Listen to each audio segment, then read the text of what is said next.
안녕하세요. 책과 더불어 행복한 삶을 꿈꾸는 낭만독백입니다. 오늘 제가 준비한 책은 미술관에 간 바이올리니스트, 글 그림 이수민, 출판사 크레타. 영원한 아름다움과 환희를 연주하고 그린 예술가들의 이야기인데요. 이 책에 대해서 음악의 맛이 있다면 바로 이런 걸까? 바이올리니스트 이수민은 음악과 미술이라는 재료를 요리하여 우리의 예술적 미각을 기분 좋게 자극한다. 귀로만 듣는 음악이 아닌 보이는 음악, 맥락이 있는 음악이 담긴 이 책을 독자들에게 꼭 권하고 싶다는 추천사도 볼 수 있습니다. 그럼 작가의 말부터 들려드릴게요. 모든 것은 차이콥스키로부터 시작되었습니다. 창고 한 구석에는 초등학교 때 전국 미술대회에서 수상을 받은 트로피가 아직도 보관되어 있습니다. 20살이 훌쩍 넘은 트로피라 여기저기 녹슬었지만 저에게는 참 소중한 물건입니다. 그때 그렸던 그림이 아직도 생생히 기억납니다. 화면의 반을 차지하는 큰 무지개 아래 머리를 양갈래로 묶은 소녀와 멜빵 바지를 입은 소년이 웃는 얼굴로 노래하고 있습니다. 알록달록한 꽃들 위로 벌과 나비와 음표들이 떠다니고 있고요. 그림 그리는 바이올리니스트라는 활동명에서 볼 수 있듯 그림은 저를 표현하는 도구이자 저만의 스트레스 해소 창구입니다. 저의 첫 작품은 차이콥스키의 바이올린과 피아노를 위한 소품 멜로디를 듣고 그린 그림인데요. 나는 어떤 아티스트가 되어야 할까 고민이 많았던 때 복잡한 마음을 가라앉히려 그렸습니다. 자연스럽게 SNS에 그림과 함께 곡에 대한 해설, 개인적인 감상을 올렸더니 흥미롭다는 댓글이 달리기 시작했습니다. 칭찬은 고래도 춤추게 한다고 신이나 매일같이 그림과 글을 올리기 시작했고 글이 쌓이자 여러 군데에서 칼럼 의뢰가 들어왔습니다. 그렇게 꾸준히 연재한 월간 음악저널, 네이버 올댓아트 클래식판 등 여러 곳에 썼던 칼럼들을 하나로 모아 새벽의 고요함 속에 찾아온 영감들을 엮어 책을 만들었습니다. 2015년 우연한 기회에 사랑을 주제로 한 음악들을 골라 1시간짜리 강연을 하게 되었고 그날로 강연의 매력에 푹 빠졌습니다. 말과 그림이라는 도구를 통해 대중에게 음악을 좀 더 구체적으로 설명할 수 있었고 대중의 반응을 즉각적으로 확인하며 소통할 수 있었기 때문이죠. 이는 예전부터 꿈꾸던 일이었습니다. 욕심이 생겼습니다. 지금까지는 바이올린으로 나를 표현했다면 이제부터는 말과 글과 그림으로 나를 표현해야겠다라는 결심을 하게 되었습니다. 음악을 시간의 예술이라고들 말합니다.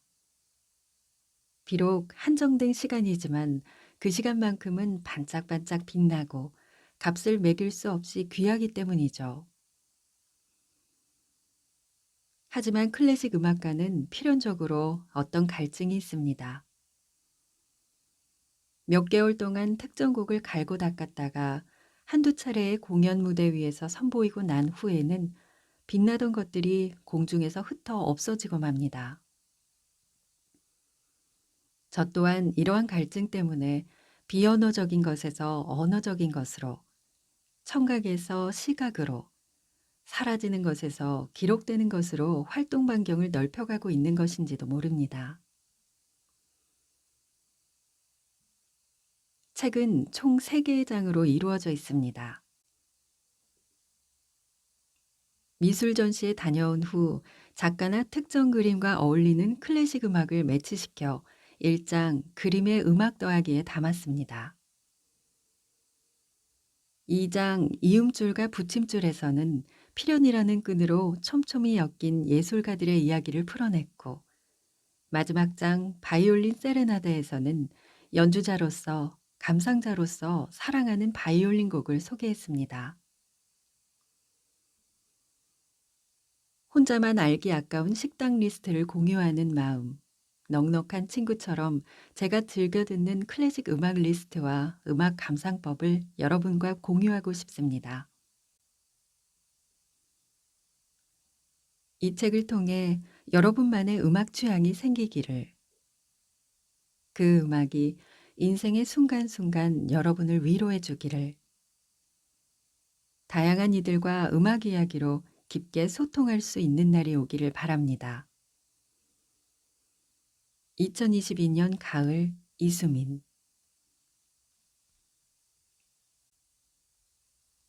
영웅을 사랑한 예술가들. 바스키아와 베토벤. 거리의 화가, 검은 피카소. 앤디 워홀의 후계자. 장 미셸 바스키아를 설명하는 수식어는 여러 개입니다. 정식 미술 교육을 받은 적도 없지만 남달랐던 재능에 호감형 외모, 특유의 신비로운 분위기, 팝아트의 거장 앤디 워홀의 지원과 지지까지. 노숙하며 거리를 배회하던 화가가 미술계의 새로운 얼굴이 되어 대중의 사랑을 받는 데는 그리 오랜 시간이 걸리지 않았습니다. 하지만 바스키아는 인기가 절정에 올랐던 27세에 요절했고, 아이러니하게도 이로써 그의 신화 공식이 완성되었죠. 무명의 길거리 그래피티 아티스트였던 바스키아가 20대 초반 어마어마한 유명세를 얻게 된 데는 최초로 유명해진 흑인 화가라는 인식도 한몫했습니다. 하지만 바스키아는 나는 흑인 아티스트가 아니라 그냥 아티스트라며 세상의 평가를 강박적으로 싫어했죠. 검은 피카소라는 별명도 흑인을 비하하는 뉘앙스 때문에 싫어했습니다. 바스키아가 활동했던 시기의 뉴욕은 유색인종에 대한 차별이 심했습니다. 흑인이라는 이유로 택시도 쉽게 잡지 못하는 현실에 분개하곤 했죠. 때문에 마일스 데이비스, 듀크 엘링턴, 무하마드 알리, 행크 애런 등 음악과 스포츠 분야에서 두각을 나타내던 흑인 영웅들에 대한 그의 존경심을 남달랐습니다. 마음속 영웅들을 그린 그림에는 그의 사인이나 다름없는 왕관이 그려져 있습니다. 뉴욕의 오른쪽 위를 보면 고고히 빛나는 왕관이 그려져 있습니다. 이는 바스키아만의 독특한 표식으로 왕관이 그려진 그림은 그렇지 않은 그림보다 더욱 깊은 의미가 있고 가격도 몇 배나 높습니다.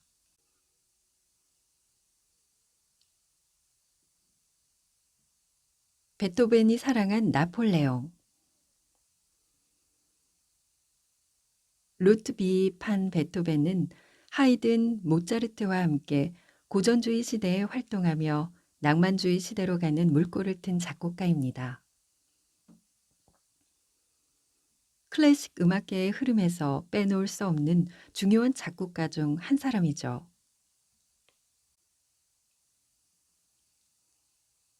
베토벤의 인생에서 큰 영향을 끼친 사건이 몇 있는데 그중 하나가 1789년 발발한 프랑스 혁명입니다. 프랑스 혁명은 프랑스뿐만 아니라 전 유럽인에게 큰 전환점이 되었습니다. 유럽인들은 앞으로의 방향을 고민하면서 혼란스러운 시기를 평정할 영웅을 기다렸죠. 그때 등장한 사람이 나폴레옹입니다. 바스티유 감옥 습격부터 시작해 공화국 설립, 루이 16세와 마리 앙투아네트의 처형, 로베스피에르의 공포정치, 쿠데타 등 엎치락 뒤치락하던 권력 싸움은 군사령관 나폴레옹에 의해 진압됩니다. 이후 이집트 원정과 이탈리아 원정에서 승리하면서 그의 인기는 더욱 높아졌죠. 유럽의 많은 지식인은 나폴레옹을 숭배했습니다. 독일의 대문호 괴테마저 나폴레옹의 흉상을 자신의 작업실에 둘 정도였으니까요. 이 시기 베토벤은 자신의 우상이었던 나폴레옹을 염두에 둔 교향곡을 작곡합니다. 그렇게 완성된 곡의 표지에는 보나파르트 교향곡이라고 적어두었죠. 하지만 나폴레옹이 스스로 황제 자리에 앉자 베토벤은 분개합니다. 그 역시 평범한 인간에 지나지 않았군. 자신의 야욕을 위해 모든 인간 위에 올라서서 독재자가 되려는 것이다 라며 보나파르트라고 적어놓은 부분을 쫙쫙 그어 구멍을 내어버립니다. 그리고는 교향곡의 부제를 영웅이라고 고쳤었고 지금까지도 교향곡 3번은 영웅교향곡이라고 불립니다. 베토벤은 생전에 대중에 잘 알려진 교향곡 5번 운명보다 3번 영웅을 더 높이 평가했는데요. 영웅은 곧 베토벤 자신의 모습, 역경을 헤쳐나가려는 의지를 가진 우리 모두의 모습이기도 하기 때문입니다. 더덥도다 천재들의 마지막 순간. 뛰어난 음악성으로 동시대 사람들에게 살아있는 전설로 이름을 떨친 베토벤. 하지만 그의 말년은 고통으로 가득했습니다. 20대 후반부터 청력에 이상이 생겨 40대에는 완전히 귀가 들리지 않았다는 사실은 익히 알려져 있죠. 이외에도 베토벤은 사망하기 전까지 만성 복통과 잦은 음주로 인한 간질환, 두통에 시달려야 했습니다. 또 아들처럼 아꼈던 조카 카를과의 불화로 인한 스트레스에 시달렸습니다. 베토벤은 가문의 유일한 후손인 조카가 자신의 뒤를 이을 음악가가 되지 않겠다고 하니 초조하고 속상했고 카를은 카를대로 자신을 쥐락펴락하려는 삼촌이 못마땅했죠. 두 사람의 기싸움은 베토벤의 강압을 견디기 힘들었던 카를이 권총 자살을 시도, 이어진 군입대로 일단락되는 듯 보였습니다. 하지만 카를이 입대한 후 몇 달 지나지 않아 베토벤은 급격히 건강이 악화되어 며칠간 혼수 상태에 빠져 있다 생을 마감합니다. 베토벤처럼 생전의 부와 명예, 인기 등 다 가진 것처럼 보이는 바스키아에게도 고통이 있었습니다.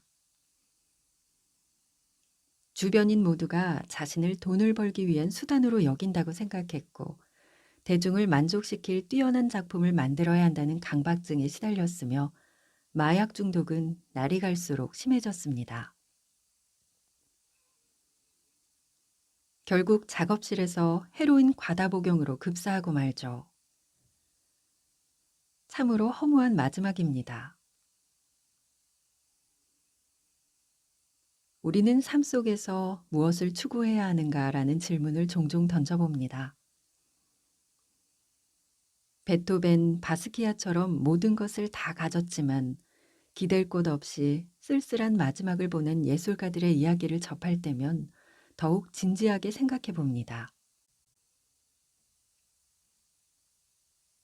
지금까지 내린 결론은 이렇습니다.